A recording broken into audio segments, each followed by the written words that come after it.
Who is leading in the AI race? Uptake-wise, ChatGPT, OpenAI. So Sam Altman is leading the charge. It's a very crude way to check, but you can look on Google Trends and you can put in the names of the large models and you can see the relative search volume. So how many people are looking at these things. It's crude, but it gives you an idea of the impact of a particular model or a particular company within, like, globally across the world. And ChatGPT just dominates. Like, it's indexed and ChatGPT is at like 80, 90, and all of the other models are basically a flat bar at the bottom. People have not heard of them.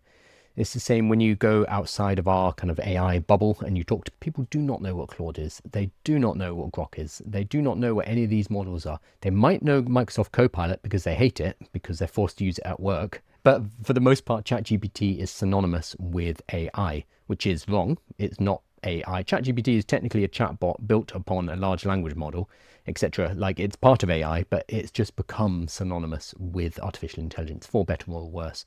So in terms of public perception and the brand of AI, it's OpenAI and ChatGPT are leading the race. Whether or not they'll be able to sustain, we don't know. They are compared to some of the other players. Google and Microsoft, they are a new company, a very new company in terms of lifespan. They are not profitable. They are starting to make money, but whether or not they'll be able to make enough profit to sustain long term, we don't know yet. They are spending a lot of money and they are raising a lot of money and then immediately spending it all. But that's usual. That's very normal in a Silicon Valley based startup. You just don't really make much money initially. You need to make some money so you can prove that there is a business model there. But I think Amazon lost money for 12 years or more, I think. Let me check that out. I think it was 12 years. It's just part of the model. You spend, 9 years. The first profit was after 9 years, and it was a profit of 1 cent per share.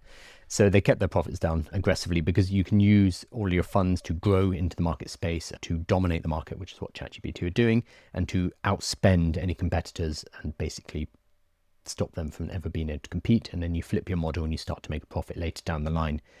They'll do that by adding adverts, very likely. And they're going to start to put adverts in. I think they'll wait. Whoever pulls the trigger first on that is going to be in a world of hurt.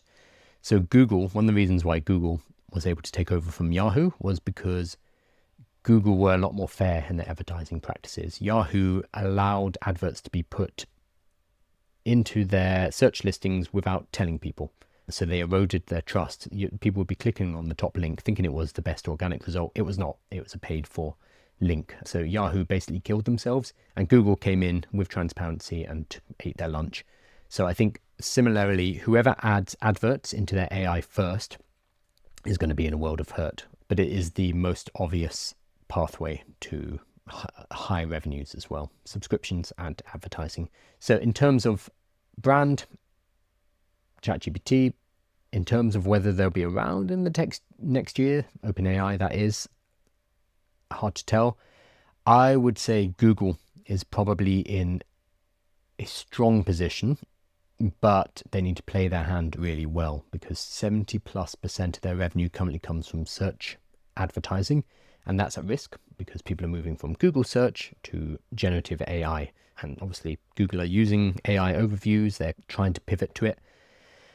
They have the deep pockets and the research labs and the talent to become an AI first company.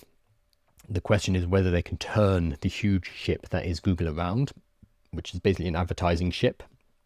Can they turn it into generative AI? If they can, they will probably win, but it's a big if. And then Microsoft, I don't know what they're doing. The promise is there. So Copilot 365 in particular, the idea that you can have a fully connected organization, great idea.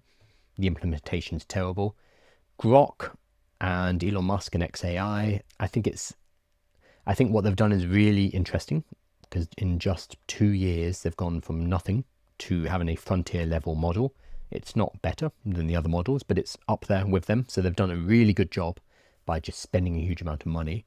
I don't think anyone will take them seriously enough for them to become a general use AI. I think that Elon Musk's attachment to it, great for them because he bankrolled it and he built the Colossus data center, but also terrible for them because it's not going to be used in business. It's not going to be used seriously And then Anthropic, I would love for Anthropic to win.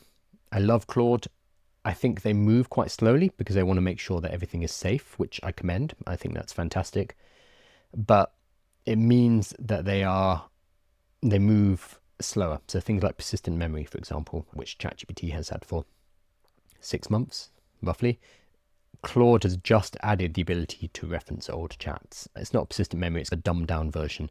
And they're doing it for safety reasons. They don't want to collect too much data, etc., etc., etc. But that makes it less useful as a model. So instead of giving us the option to opt into persistent memory, they just haven't given it to us. So ChatGPT is just better for that reason. And Claude like, people don't know what it is. They recently did some billboards in Times Square, and there was a guy, I saw an influencer went around and he was asking people like, what's that? Do you know what Claude is? Do you know what Anthropic is? And everyone was like, no idea.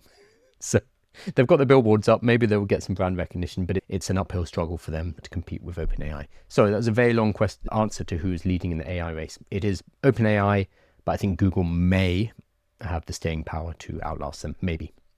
It's all in flux, as you can see. Oh yeah, and China. Sorry, I totally forgot about China. We also have DeepSeek. So China is going down a different route. They're open sourcing all of their models, which I think is very smart. I've done a whole video on why that is, but basically it's soft power.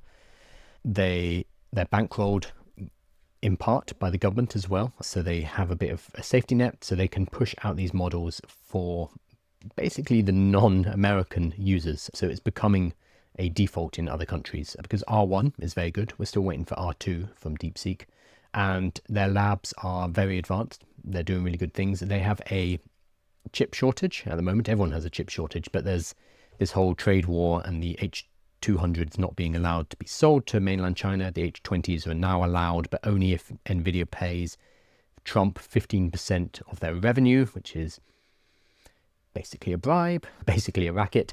So China need to update their chip production, the Huawei chips. Apparently, because their Huawei chips are not good enough, that is one of the reasons why the R2 model from DeepSeek is behind. That is speculation though. But I think China is a real player as well in the open source market in particular. So people building on top of their platforms, because that is a market that has been pretty much abandoned. Meta have said we're out of it. So they haven't said it officially, but they've said we're probably not going to open source our models moving forward, and they were the big ones.